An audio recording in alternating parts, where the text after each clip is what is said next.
हम्म, ठीक है। और यहाँ तुम्हारा इस तरह से ये नॉर्मल रिएक्शन है, ये भी सेंटर ऑफ मास से पास करेगा। और तुम्हारा ये मतलब mg का दो कंपोनेंट करोगे ना, mg sin theta mg cos theta, तो mg cos थीटा यूं है और उसका रिएक्शन n है।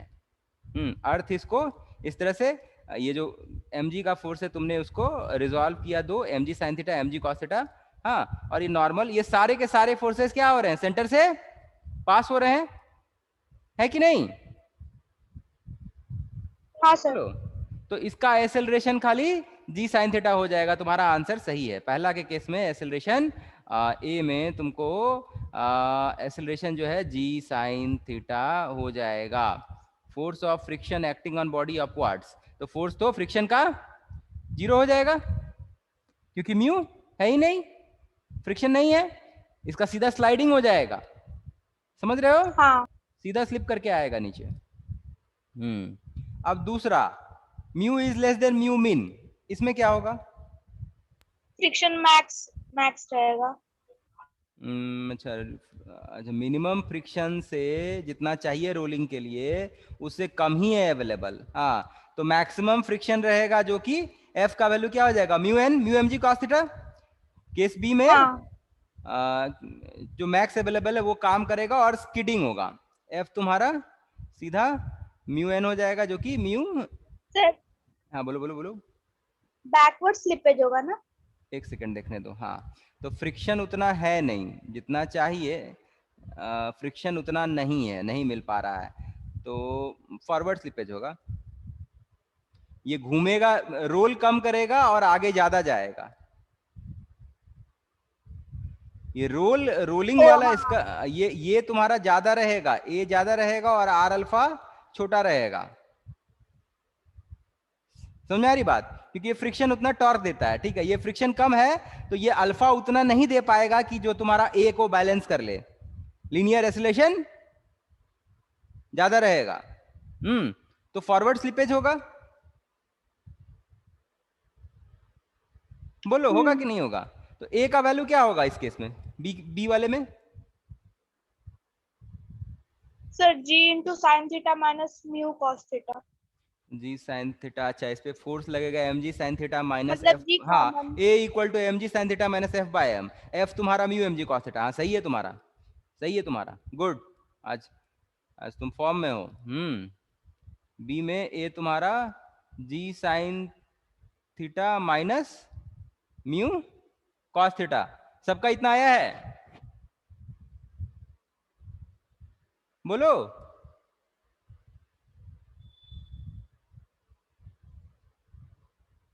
बोलो जी, इतना आया है कि नहीं आया है?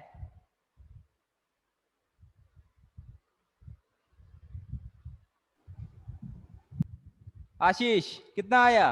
अनुभव, आयुष, कहाँ चुप हो गया है तुम लोग? बोलो। हाँ सर, लगभग आया था। लगभग आया है? लगभग क्या होता है इसमें, साइंस में कहीं लगभग होता है? कितना आया वैल्यू ये बताओ, कि नहीं बनाया? बना रहे थे सर, इसमें थोड़ा सा प्रॉब्लम था। ऑलमोस्ट पहुंच गए थे। मेहनत करो मेहनत बाबू, बिना मेहनत कुछ नहीं मिलता जीवन में। ठीक है, तो ये करेक्ट आंसर है। ठीक है, स्वप्निल तुम्हारा कितना आया?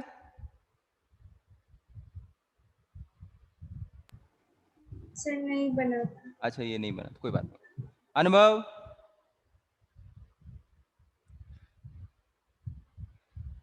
अनुभव हाँ सर। हाँ आया, बनाया तुम? हाँ सर, बनाए थे। कितना आया, इतना आया आंसर? इतना सर, नहीं आया? थोड़ा सा मिस्टेक हो गया। नहीं। मिस्टेक, ये समझा कैसे आएगा? देखो, हाँ हम्म, सर। देखो यहाँ पे होगा क्या। हम्म,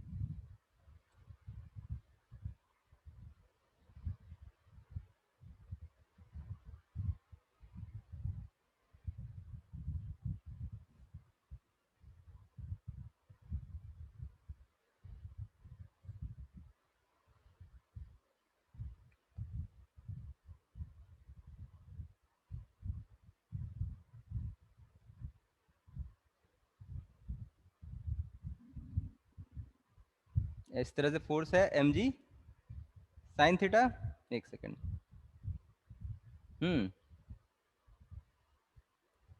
फ्रिक्शन फोर्स यूं है F, और नॉर्मल यूं है N, और एक सेकेंड,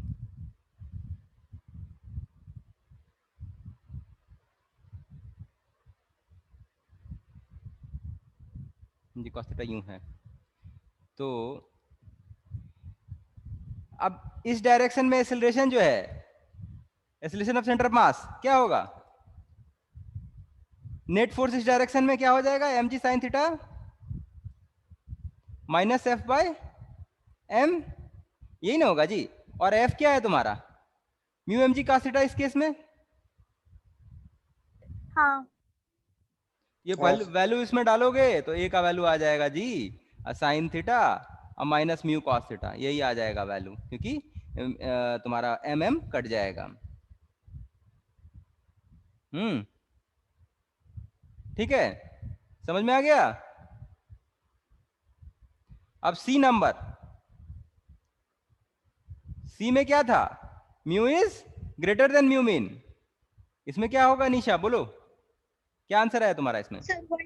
सर वो जो फॉर्मूला कल डिराइव किए थे वही होगा। हाँ, ये फ्रिक्शन प्योर रोलिंग करा देगा, क्योंकि उतना जितना फ्रिक्शन चाहिए रोलिंग के लिए उतना अवेलेबल है, इस केस में उतना अवेलेबल है, तो प्योर रोलिंग करा देगा। तो इस केस में जो है फ्रिक्शन का वैल्यू जो हम कल डिराइव किए थे, देखो F इक्वल टू कुछ निकाला था ना मैंने, mg sin theta by 1 plus m r square bye.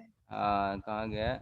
F equal to, हाँ, F equal to m g sine theta by 1 plus I by m r, 1 plus m r square by, इतना friction लगेगा और acceleration कितना होगा? G sine theta by 1 plus I by m r square. तो इसमें गलती का कहाँ चांस था जी? तुम लोग बना नहीं रहा है या फॉलो नहीं कर रहा है, क्योंकि ये तो हम एग्जैक्टली वही किए हुए थे। इसका आंसर सीधा ऊपर था, एकदम सीधा सीधा क्वेश्चन था, हाँ सर। ध्यान दो, एकदम सीधा सीधा क्वेश्चन था, कहीं कुछ ट्विस्ट नहीं था, सीधा ऊपर जो पढ़ाए हैं वही सीधा क्वेश्चन दे दिए थे। क्या समझ में आया? हम्म, क्या जी, बोलो, हो गया ना? हाँ समझ में नहीं आया तो पूछो, मैं फिर से बताऊंगा।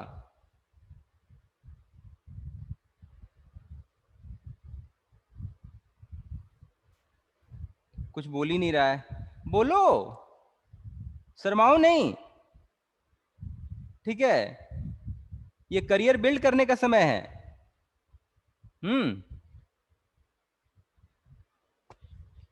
कोई ज्ञानी नहीं होता है, सबको कंटिन्यूअसली सीखना पड़ता है, मैं भी आज तक सीखता रहता हूं।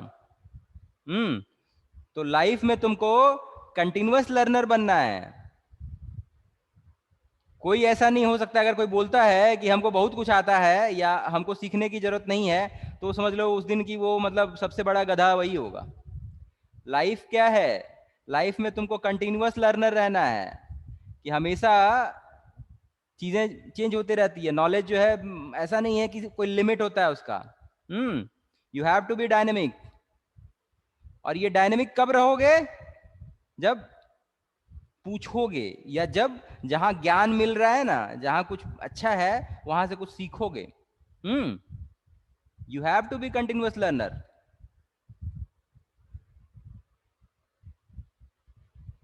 ठीक है, चलो आगे बढ़ता हूं मैं। तो अब क्या करें, आगे बढ़े? परमिशन है? बोलो। सर एक डाउट था। हाँ बोलो बोलो बोलो बोलो। से पोस्ट कर दूं? अच्छा ठीक है, देखता हूँ।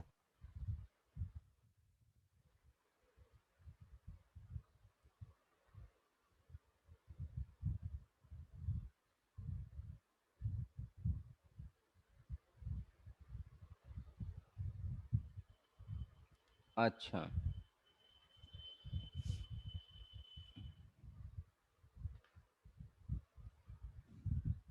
ये तो फ्रिक्शन का सवाल है, ठीक है ना, मतलब वही होगा जो भी है, मैं बता रहा हूँ, रोटेशन तो है ही इसमें। एक काम करते हैं, इसको अलग पेज में करते हैं, नया शीट ले लेते हैं, या इसी में बता दें इसमें कितना हुआ है, और इसी में बताते हैं, रुको ना, अभी ज़्यादा साइज नहीं होगा इसका, फाइल साइज।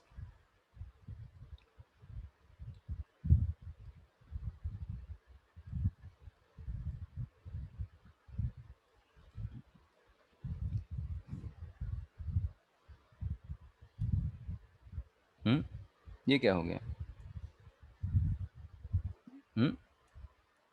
हाँ ठीक है,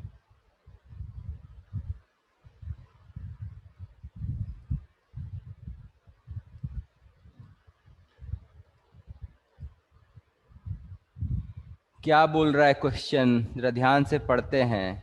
ए uniform disc of radius R is first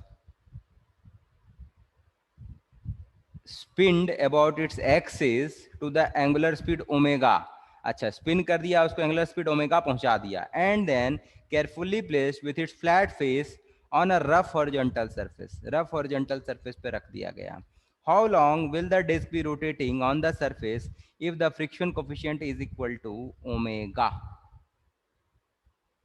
how long will the mu disc, sir. Sorry omega, हाँ सॉरी, म्यू म्यू म्यू, हाँ हाँ म्यू, ध्यान से हट गया था, ठीक है। तो अब देखो,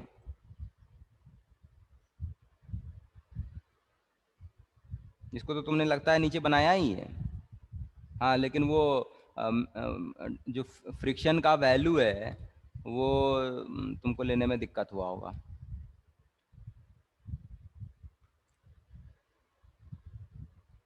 ठीक है,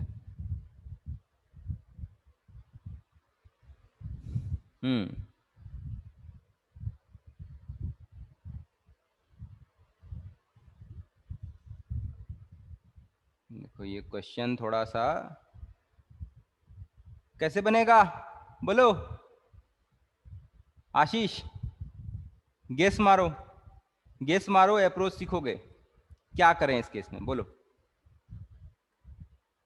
सर नेगेटिव डिसलेशन होगा सर, उसका अल्फा का सर, हाँ, तो मतलब फ्रिक्शन के कारण। फ्रिक्शन जो है इसको, मतलब फ्रिक्शन जो एक्चुअली जो ये इस तरह से रखा हुआ है ना, रखा हुआ है ना, तो घूमता हुआ है तो स्लिप करेगा, स्लिप करेगा तो मतलब इसमें जो फ्रिक्शन के कारण जो है इसको, इसके स्लिपेज को रोकने की कोशिश करेगा, ठीक है।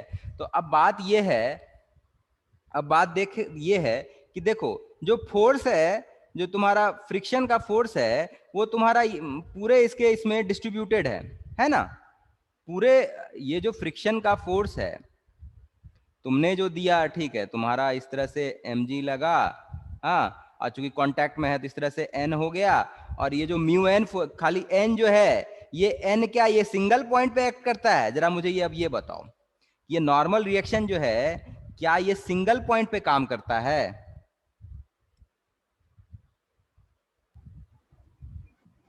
अनीशा, नहीं सर, पूरा सरफेस पे। पूरा सरफेस पे रहता है, और जोड़ करके जो है ना उसको, उसका समेशन लेते हो तो इसके बराबर होता है। एक्चुअली ये इस तरह से डिस्ट्रीब्यूटेड रहता है फोर्स, रिएक्शन फोर्स, ठीक है, रिएक्शन फोर्स इस तरह से डिस्ट्रीब्यूटेड होता है, और इसका तुम समेशन लेते हो, इसका तुम समेशन लेते हो, इंटीग्रेट करते हो इसको, इस फोर्स को जो है सरफेस फोर्स को इंटीग्रेट करते हो तो तुमको ये आता है। अगर तुम ये कोई एक फोर्स को लेकर के इसको डीएफ बोला और इसको इंटीग्रेट कर दिया, तो तुमको ये पूरे सरफेस पे इंटीग्रेट किया तो तुमको उसका ये इफेक्ट देगा। और उसको तुम इस तरह से एज्यूम कर सकते हो कि सेंटर ऑफ मास से पास कर रहा है डायनेमिक्स के लिए, उसका रोटेशनल इफेक्ट के लिए, ठीक है। तो अब ये जिस तरह से नॉर्मल पूरा डिस्ट्रीब्यूटेड है, वैसे ही फ्रिक्शन जो है पूरे सरफेस पे लगता है, ठीक है। तो एक्चुअली होगा क्या कि अब तुमको ये लेना पड़ेगा कि जिस तरह से वेट डिस्ट्रीब्यूटेड है, तुमको स्ट्रिप बना बना के उसका वेट और उसका वो लेना पड़ेगा। रुक जाओ, ओहो, सेंटर यहाँ बनाने की कोशिश करते हैं, नहीं हुआ, कंसेंट्रिक सर्कल खींचने की कोशिश कर रहे हैं, खिंचा नहीं पा रहा है, थोड़ा हाथ से ही खींच देते हैं।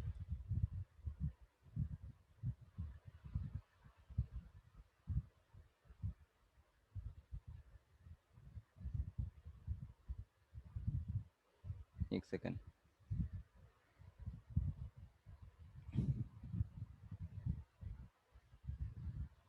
ठीक है, ये एक तरह से तुम एक ये ले लो,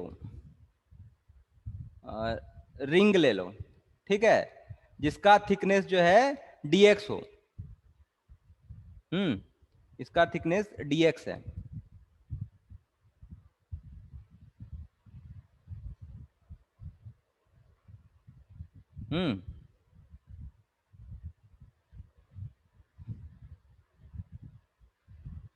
तो अब ये जो रिंग है, ये जो एलिमेंट है, इसका मास होगा, इसका मास क्या होगा इस रिंग का? इसका मास तुमको, इस रिंग का मास, टोटल मास कितना दिया हुआ है? यूनिफॉर्म डिस्क है तो चलो मास हम कैपिटल एम मान लिए, तो मास पर यूनिट एरिया जो है, मास पर यूनिट एरिया हम सिग्मा मानते हैं, जो कि मेरा m by pi r square होगा। आर हम इसका रेडियस माने, ठीक है, इसका टोटल रेडियस हम आर माने, तो m by pi r square हो गया। तो इस रिंग का मास, इस रिंग का मास जो है dm हम मान लिए, जो कि हो जाएगा सिग्मा, एक सेकेंड, सिग्मा इंटू, अब ये एरिया कितना हो जाएगा? 2 पाई एक्स डी एक्स। बोलो आशीष, होगा? हाँ सर। हाँ, तो सिग्मा इंटू 2 पाई एक्स डी एक्स। अब सिग्मा का वैल्यू यहां डाल दो,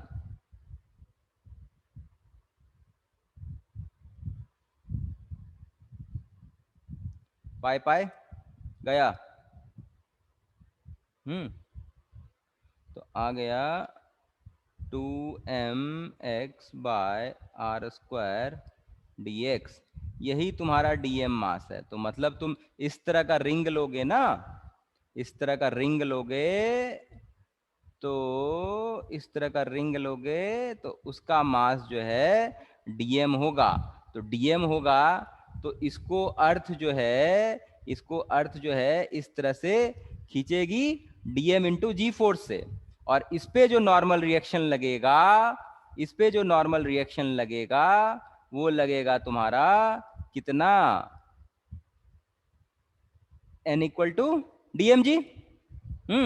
और अब जो इस पे जो फ्रिक्शन लगेगा जोड़ करके, एक सेकेंड, ओमेगा ऐसा है, ओमेगा ऐसा है, तो फ्रिक्शन इसका उल्टा लगेगा, ताकि हमको इसको हमको स्टॉप करना है। फ्रिक्शन ऐसे लगेगा, फ्रिक्शन का टॉर्क जो है इसका उल्टा होना है। तो ये जो, चलो हम बोल दिए इसको, हम इस फोर्स को बोल दिए हम डीएफ, ठीक है, और इस नॉर्मल रिएक्शन को भी हम डीएन बोलते हैं, ठीक है, डीएन। तो अब डीएफ जो है ये क्या होगा? म्यू डीएन होगा ना। और डीएन क्या है? डीएम इंटू जी, तो म्यू जी डीएम। तो डीएफ तुमको आ गया म्यू जी डीएम। अब डीएम का वैल्यू इसमें डाल दो,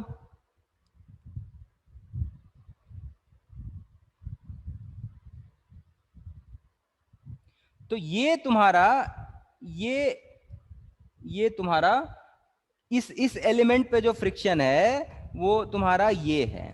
इस एलिमेंट पे, इस रिंग पे जो फ्रिक्शन है, यहां से हम ये लिए, तो इस पे मेरा ये फ्रिक्शन ये है। तो x का वैल्यू चेंज करते जाएंगे तो उस पे फ्रिक्शन मेरा उस रिंग पे चेंज होता जाएगा। क्योंकि x जितना बढ़ा लेंगे उसका मास उतना ज्यादा हो जाएगा, उसका फ्रिक्शन उतना ज्यादा हो जाएगा। तो अब जो है क्वेश्चन क्या पूछ रहा है, how long will the disc be rotating on the surface if the friction coefficient is equal to omega. अगर फ्रिक्शन कोफिशिएंट तुम्हारा ओमेगा है तो सॉरी ओमेगा नहीं, म्यू, तो कितना टाइम तक ये रोटेट करता रहेगा, उस पर तुम रखोगे तो कितना टाइम के बाद ये रुक जाएगा। ठीक है, तो अब इसका देखो, रुकेगा तो सब साथ में रुकेगा, गौर करो, रुकेगा तो सारा एलिमेंट एक साथ रुकेगा, है ना जी। अब इसका जो एंगुलर एसेलरेशन होगा, इसका सॉरी एंगुलर जो डिसेलरेशन होगा, क्योंकि तुम्हारा ओमेगा ओमेगा यूं है, अल्फा इसका उल्टा होगा, फ्रिक्शन उल्टा देगा। तो अब इसका अल्फा जो होगा, ये अल्फा जो है वो क्या हो जाएगा, x into D F, sorry इसमें जो टॉर्क लगेगा, फ्रिक्शन का जो टॉर्क लगेगा, फ्रिक्शन का जो टॉर्क है टाउ, जो फ्रिक्शन डीएफ के कारण टॉर्क है, वो क्या हो जाएगा, एक्स इंटू डी एफ, क्योंकि यहां से यह डिस्टेंस एक्स है। अनीशा समझ में आ रहा है? हाँ सर। एक्स डी एफ इसका टॉर्क होगा, और ये टॉर्क क्या करेगा, एंगुलर एक्सेलरेशन कराएगा। एंगुलर एक्सेलरेशन कितना हो जाएगा, टाउ डी एफ बाय आई, ये डी आई बोल दो इसका, ये इस एलिमेंट का। तो टाउ तुम्हारा है एक्स डी एफ, और डी आई क्या हो जाएगा, d m into x square, क्योंकि ये रिंग है। हाँ। तो अब अल्फा, अब सारा चीज का वैल्यू यहां डाल दो, alpha equal to x d F कहाँ है, ठीक है, म्यू जी डी एम ही रखते हैं, क्योंकि यहां भी डी एम है तो कट जाएगा, ठीक है, mu g d m by d m into x square, d m cancel, x x गया। तो अल्फा तुम्हारा, अब एक चीज है, अब यहां पे तुम कहाँ फंस जाओगे, नहीं तुम यहाँ इसको अल्फा, तो फिर अलग अलग वो एक्स डिपेंडेंट हो जाएगा, तो होना तो सबको एक साथ है, तुम इंडिपेंडेंटली नहीं ले सकते हो। हाँ, इंटीग्रेट करके पहले तुम वो करो, मतलब डी एफ है ना, तुमको इंटीग्रेट करके टॉर्क निकालना पड़ेगा, टॉर्क तुमको ओवरऑल इंटीग्रेट करके निकालना पड़ेगा, क्योंकि इंडिपेंडेंटली तुम नहीं ले सकते हो, नहीं तो फिर अलग अलग अल्फा आ जाएगा, जो कि पॉसिबल नहीं है, सबको साथ में चलना है।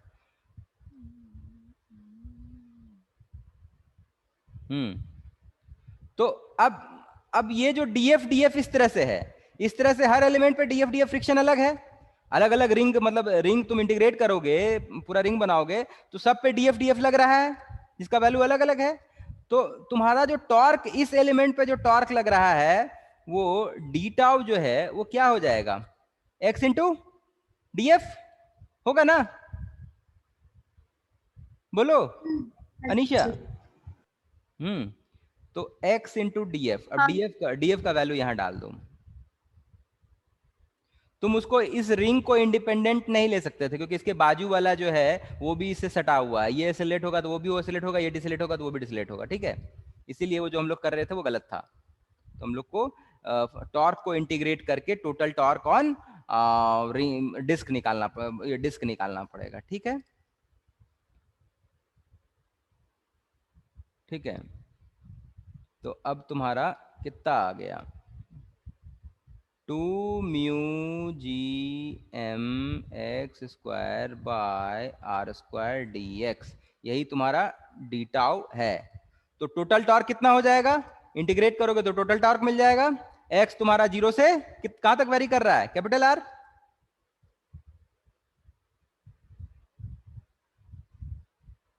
टोटल टॉर्क ऑफ फ्रिक्शन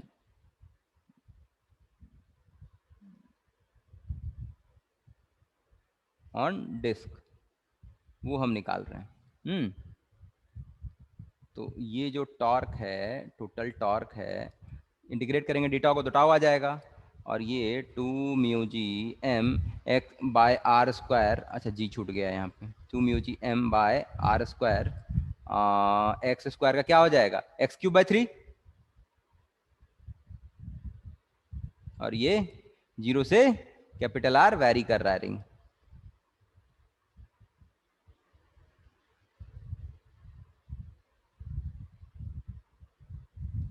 है ना, 2 म्यू एम जी आर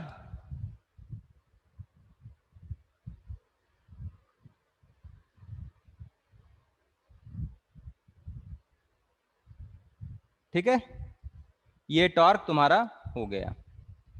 अब ये टॉर्क, ये जो है तुम्हारा टॉर्क ऑफ फ्रिक्शन है, तो अब ये टॉर्क जो है कितना एंगुलर एक्सेलरेशन कराएगा, alpha equal to tau by I, है ना। तो एंगुलर एक्सेलरेशन तुम्हारा 2 mu m g r by 3 into m r square by 2, क्योंकि डिस्क है तो एम आर स्क्वायर बाय 2 होगा। M m cancel, r r ऐसे गया, कितना आ गया 4 म्यू जी बाय 3 आर। ठीक है। अल्फा जो है तुम्हारा, इसका जो एंगुलर डिसेलरेशन आया ओमेगा यूं था और अल्फा यूं है, और ये अल्फा का वैल्यू ये। तो अब बोल रहा है कि इसको रुकने में कितना टाइम लगेगा, तो वो तो तुम इससे सीधा निकाल दोगे ना कि फाइनल ओमेगा जो है, ओमेगा फाइनल इक्वल टू 0 हो जाएगा तो ये रुक जाएगा, तो omega final equal to omega initial, और ये क्या है ओमेगा के उल्टा डायरेक्शन में है तो minus alpha T. Omega final तुम्हारा 0 equal to omega minus alpha T. जो टाइम लगेगा वो टी जो है कितना आ जाएगा ओमेगा बाय अल्फा। तो टी तुम्हारा आ गया, जो टाइम लगेगा omega by 4 mu G by 3 R. इतना है आंसर, देखो तो इतने टाइम में रुक जाएगा। हाँ सर। समझ में आया? नहीं आया तो बोलो, मुझे तो नहीं लग रहा है कि समझ में आया है एक बार में तुम लोग को। आ गया। तो मैंने किया क्या कि देखो ये चूंकि देखो मतलब सेंटर से दूरी बढ़ते जाएगा तो ठीक है, तो उसका जो टॉर्क है उस हिसाब से वेरी करते जाएगा। तो मैंने टोटल टॉर्क ऑन डिस्क निकाल लिया, यहां पे मैंने total torque because of friction on disc निकाल लिया मैंने।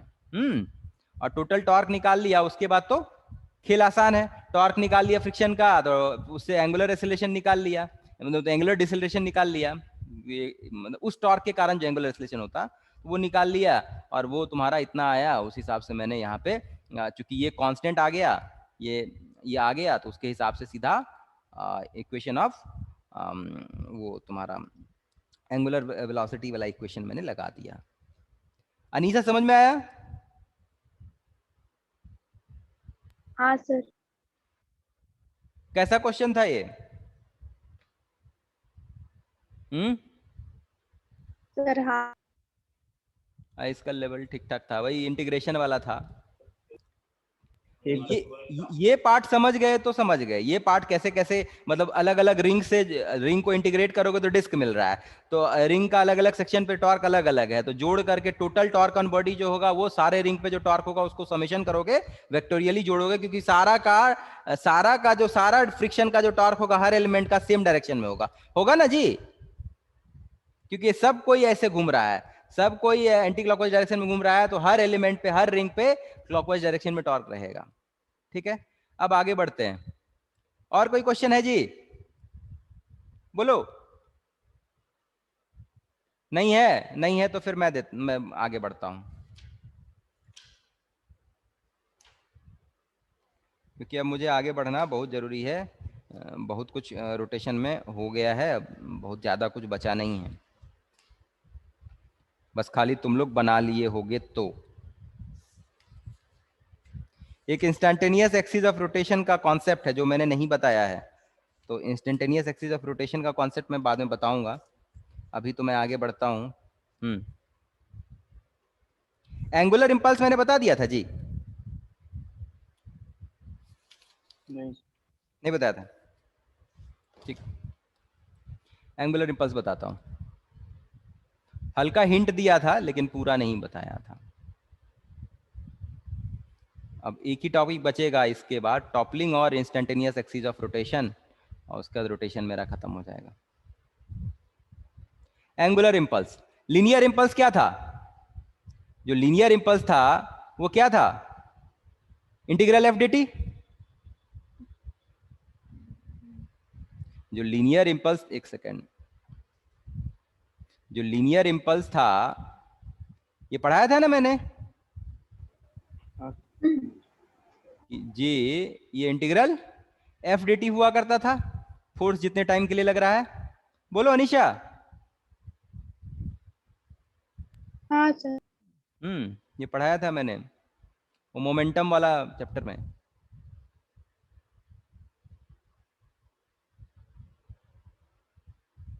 ठीक है, तो अब एंगुलर इंपल्स क्या हो जाएगा? एंगुलर इंपल्स सीधा सीधा क्या हो जाएगा? Torque dt। Tau dt। बोल तो सही रहा है, सही बोल रहा है, कितना में? सही बोल रहा है, सही बोल रहा है। एंगुलर इंपल्स जो है वो हो जाएगा, ये तो तुम्हारा चेंज इन एंगुलर मोमेंटम होता है ना, ये तुम्हारा चेंज इन लीनियर मोमेंटम होता है, ये तुम्हारा डेल्टा पी होता है ना। तो एंगुलर इंपल्स जो है चेंज इन एंगुलर मोमेंटम हो जाएगा, delta L, that is equal to L F minus L I. और ये जो है तुम्हारा ये हो जाएगा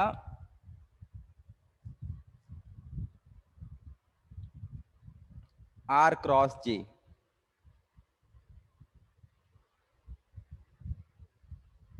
सर इम्पल्स को आई लिखते हैं ना?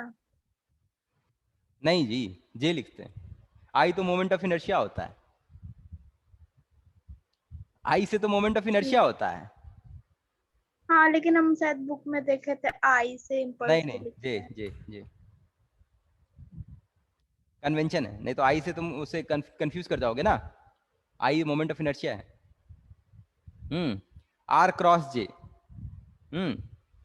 तो ये तुम्हारा ये हो जाएगा। तो जिस तरह से टाउ जो है तुम्हारा क्या होता है, फोर्स इंटू आर परपेंडिकुलर, मतलब फोर्स से परपेंडिकुलर डिस्टेंस जो होता है। जैसे तुम्हारा टॉर्क, मान लो ये फोर्स है, हाँ, और इस पॉइंट के बाद टॉर्क निकालना है, तो तुम क्या करते हो, यहां से जो परपेंडिकुलर डिस्टेंस होता है, एक सेकेंड, ये आर परपेंडिकुलर जो है, तो जो तुम्हारा टॉर्क है वो फोर्स इंटू आर परपेंडिकुलर हो जाता है ना, क्रॉस प्रोडक्ट नहीं है ये। ठीक है, मैं केवल मैग्नीट्यूड लिख रहा हूं। वैसे तो आर क्रॉस एफ लूंगा, कुछ भी लूंगा तो पॉइंट ऑफ एप्लीकेशन से। ठीक है, पॉइंट ऑफ एप्लीकेशन कुछ भी हो जाए, मतलब अगर तुम इसके अबाउट लेते भी हो, चलो आर, तो आर क्रॉस एफ जो है इतना ही आएगा, उसका मैग्नीट्यूड आएगा ना जी। हाँ सर। तो उसी तरह से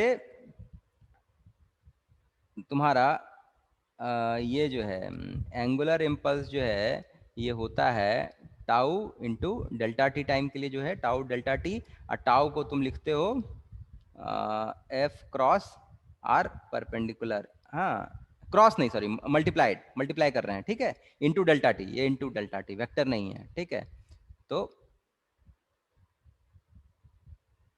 अब ये एफ डेल्टा टी क्या हो जाएगा, जे, तो जे इंटू आर परपेंडिकुलर, इसका मैग्नीट्यूड, डायरेक्शन तो तुमको उससे निकल ही जाएगा, टॉर्क के डायरेक्शन में ही रहता है। ठीक है, ये तुम्हारा एंगुलर इंपल्स का ये है।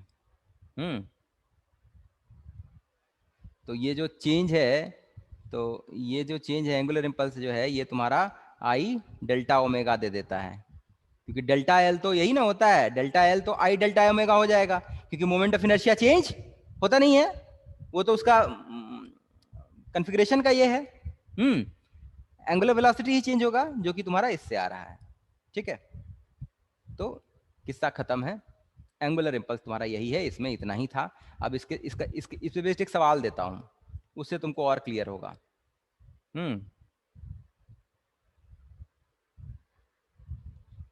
A solid sphere of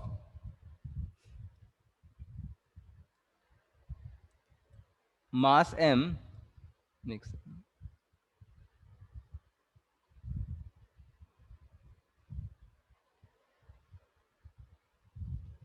and radius capital R is hit by a cube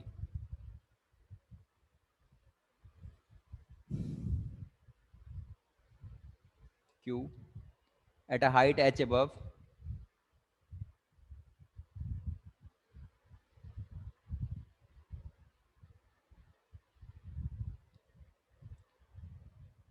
center C. Forward value of H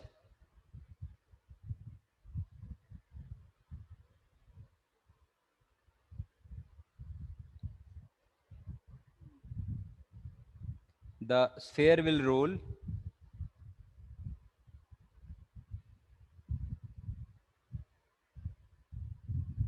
without slipping.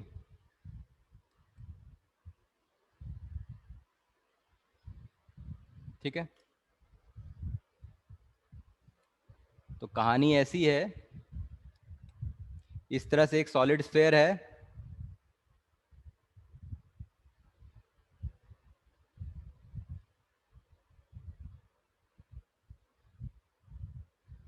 ठीक है, इसका सेंटर C है और यहां से H हाइट ऊपर,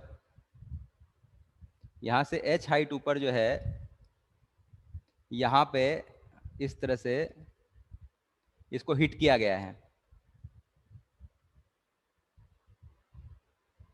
इस तरह से हिट किया गया है। यहां से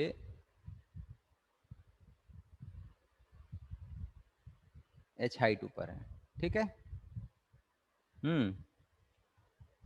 तो अब इसको हिट किया है Q से, तो H के किस वैल्यू के लिए ये रोल करेगा विदाउट स्लिपिंग। अब इसको हिट किया गया है तो एक तरह से क्या मिला है, इसको एंगुलर इंपल्स मिला है, सॉरी इंपल्स भी मिला है, लीनियर इंपल्स भी मिला है, एंगुलर इंपल्स भी मिला है ना जी।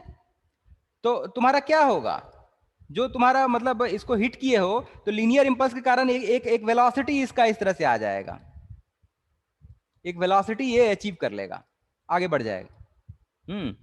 इस तरह से एक वेलोसिटी, एक सेकंड,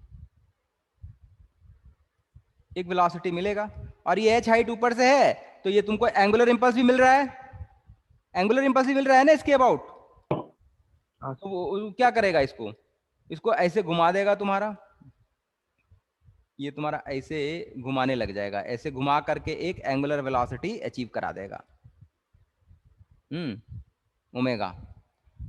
तो अब इसका कंबाइंड एक्शन ऐसा हो कि roll without slipping, roll without slipping क्या होगा, इधर वेलोसिटी v है, इधर तुम्हारा आर ओमेगा आ जाएगा रोटेशन के कारण। तो v equal to R omega होगा तो रोल करेगा विदाउट स्लिपिंग। एक सेकंड, देखो बीच में भी कट जाएगा, बीच में कट जाएगा तो समझ लेना कि ये होमवर्क है।